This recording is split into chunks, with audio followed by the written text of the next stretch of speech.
Bonjour, je m'appelle Sylvia Cordonnier, je suis consultante et formatrice en Feng Shui et en Tumen-Danjia. Cette présentation va vous permettre de comprendre ce qu'est le Feng Shui traditionnel. Aujourd'hui, quand je demande aux personnes ce qu'ils connaissent ou savent du Feng Shui, on me répond souvent que c'est l'agencement de meubles ou l'utilisation de couleurs. Je vais vous donner les éléments historiques qui ont amené l'existence et l'utilisation du Feng Shui et je vous expliquerai comment, pourquoi et par qui il est utilisé aujourd'hui. Vous serez ainsi capable d'expliquer ce qu'est cet art ou science largement utilisé en Asie et ailleurs dans le monde, aussi bien par des particuliers que des hommes d'affaires et qui a des effets réels. Je vais dans un premier temps vous expliquer les origines du Feng Shui et sa raison d'être. Ensuite, nous allons voir si ce n'est qu'un effet de mode ou si le Feng Shui est réellement utile au jour d'aujourd'hui. Nous allons voir pourquoi et dans quel cas et par qui le Feng Shui est utilisé aujourd'hui. Et pour finir, je vais vous indiquer comment procède un consultant Feng Shui pour faire son étude et bilan Feng Shui. Qui a créé le Feng Shui et pourquoi? Le Feng Shui est né par des besoins de survie des peuples principalement nomades et par l'observation.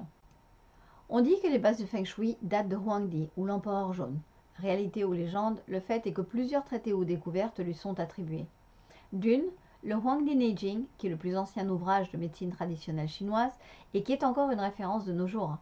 Tous les aspects de la médecine avec leur traitement y sont abordés, et plus particulièrement le traitement par l'acupuncture. Le chariot pointant le sud est une technologie de chariot antique chinois munie d'un dispositif mécanique permettant qu'une partie déterminée du chariot pointe constamment vers le sud. Le chariot pointant le sud est regardé comme un des mécanismes d'engrenage les plus complexes inventés par l'ancienne civilisation chinoise, et il n'a cessé d'être utilisé au cours de la période médiévale. La légende veut qu'il ait été inventé par Huangdi ou l'empereur jaune, mais la première version historiquement opérationnelle aurait été créée par Ma Jun de Chao-Wei à l'époque des Trois Royaumes. Ici, vous pouvez voir un observatoire solaire vieux de 2400 ans, duquel on pouvait observer les saisons pour régir les équinoxes et les solstices. Grâce à ce calendrier, les nobles pouvaient déterminer les grandes périodes de la vie agricole. Ainsi, le roi pouvait contrôler le peuple en leur disant quand planter. La luxure et la famine dépendaient du roi. Mais c'est grâce à ça qu'ils ont réussi à avoir 5 différentes variétés de graines qui leur permettaient de mieux faire face aux changements climatiques. Donc c'est grâce à tous ces éléments qu'ils ont pu établir des calendriers. Selon la tradition, le premier système calendaire fut créé par l'empereur jaune. Voici le calendrier almanach de 877 qui se trouve aujourd'hui à la British Library Board et qui était utilisé non seulement pour l'agriculture, mais également pour calculer les effets du passage du temps et la qualité de certaines périodes pour les personnes. Pourquoi ces références? Pour expliquer la nécessité à cette époque de développer toutes ces techniques, car en réalité, entre moins 3000 et moins 2000 ans, il y eut d'énormes inondations qui mettaient à mal les populations qui essayaient de se sédentariser. On raconte que Yu le Grand se battit pendant 13 ans pour dompter les flots de la rivière Jaune et les pluies torrentielles qui risquaient de tout détruire. Si vous souhaitez avoir de plus amples informations historiques, vous pouvez voir le film de Serge Tignière sur YouTube.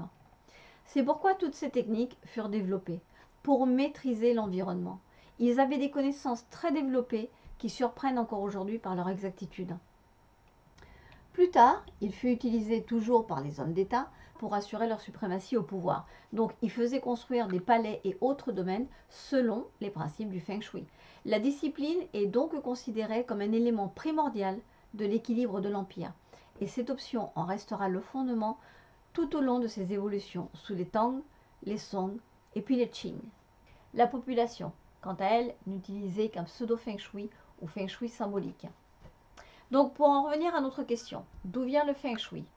Il vient au départ de l'observation des différents types de terrains, proches ou lointains des cours d'eau, typologie des cours d'eau, typologie des montagnes environnantes, en fait, toute la topographie du terrain et son impact sur les humains.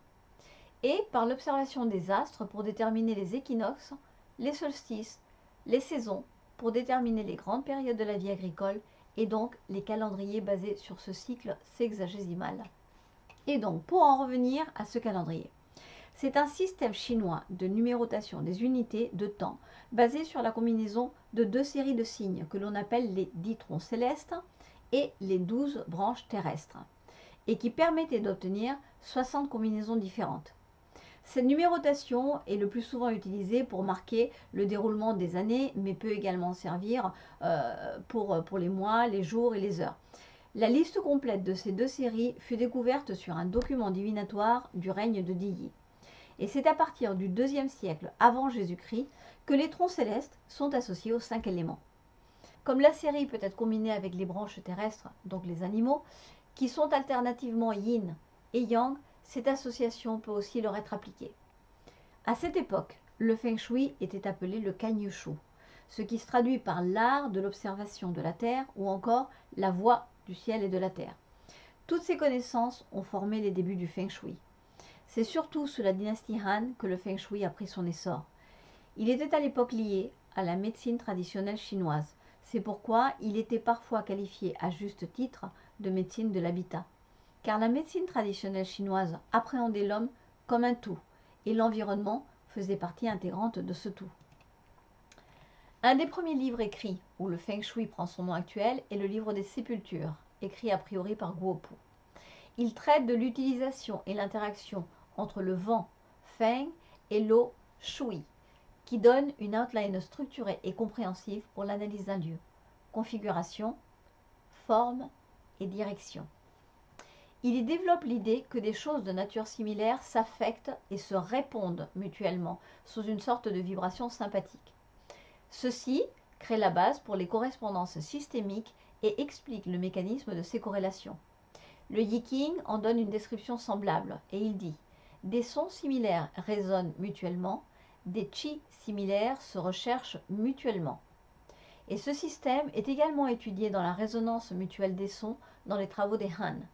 Si on met deux guitares dans une pièce, chacune à une extrémité, et on pince la corde d'une des deux guitares, l'autre va se mettre à vibrer de la même manière sans même avoir été physiquement touché. Et plus récemment, ce sont les travaux du biologiste Rupert Sheldrake et du biophysicien Fritz Albert Popp qui ont développé et sont allés bien plus loin dans leurs observations. Guopu, comme beaucoup de sages érudits de cette époque, avait bien compris les lois de la nature. Mode ou réalité. Lors du temps des missionnaires, le feng shui a été rapporté de la Chine en Occident. Étant trop complexe, il a été simplifié par un ou différents protocoles qui tiennent leur base du feng shui traditionnel et ainsi ont assigné au pakwa du ciel postérieur différents attributs et symboles sur lesquels se base le feng shui occidental pour agir.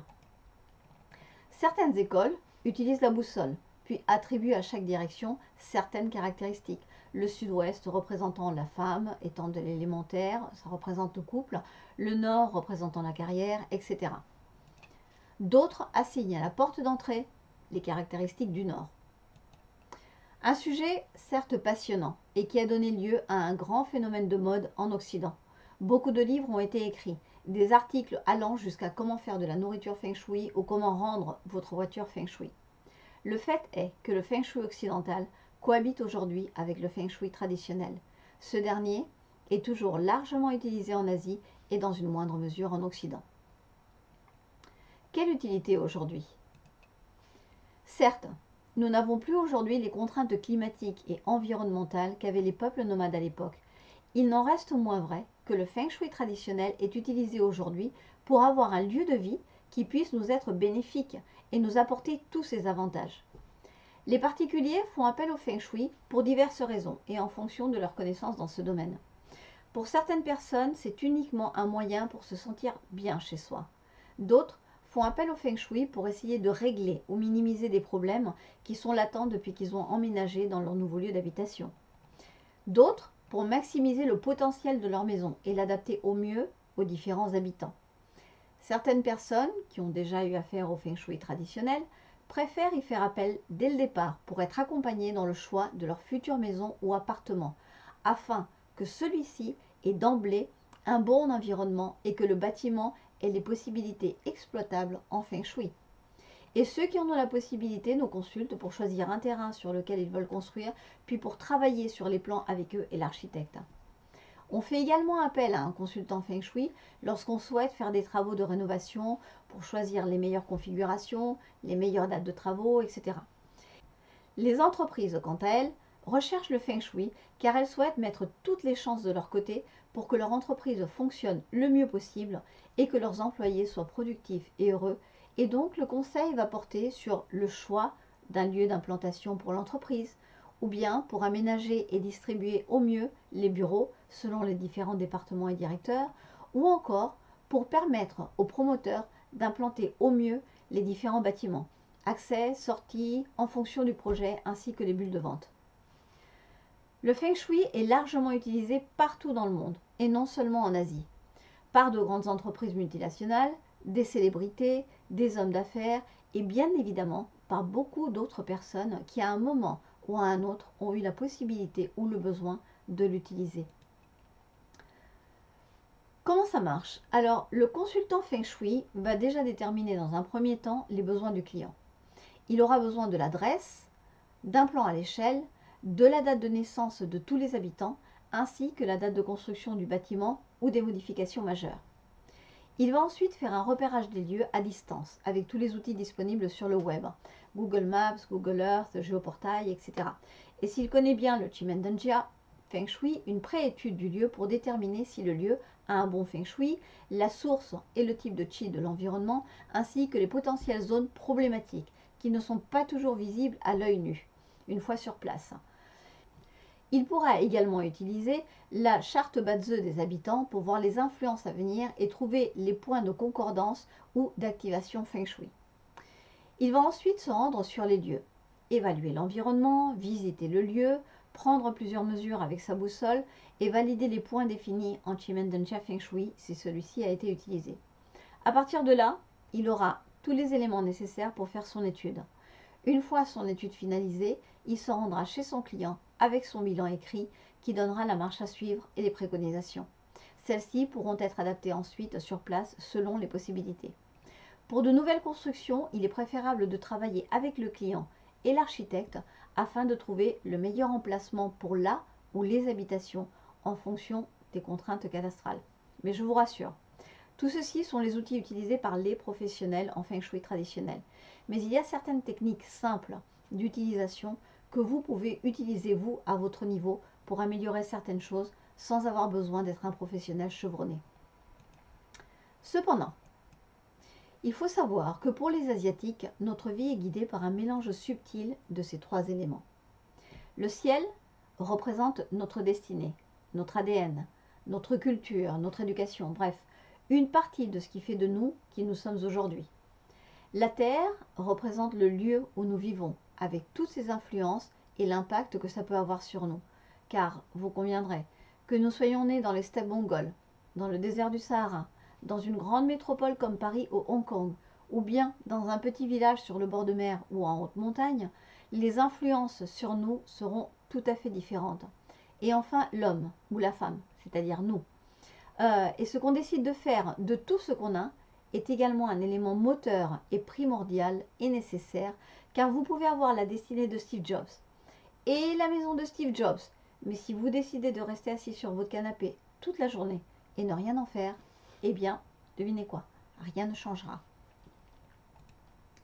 Le Feng Shui peut vous aider. Alors si vous décidez de vous lancer dans cette aventure et de voir ce qu'il peut pour vous, prenez un peu de temps pour réfléchir à ce que vous souhaiteriez améliorer dans votre vie. Est-ce la recherche simplement d'une harmonie générale? Est-ce au niveau relationnel ou familial? Est-ce au niveau carrière? Au niveau santé? J'ai fait une suite de formations thématiques et pratiques qui vous permettent de mettre en œuvre le Feng Shui en fonction de vos souhaits de développement ou d'amélioration. Ce ne sont pas des formations complètes et extensives, mais bien une combinaison de différentes méthodes Feng Shui utilisées par les professionnels Feng Shui, mais simplifiées pour que vous puissiez les mettre en pratique facilement et rapidement. Alors, osez, lancez-vous.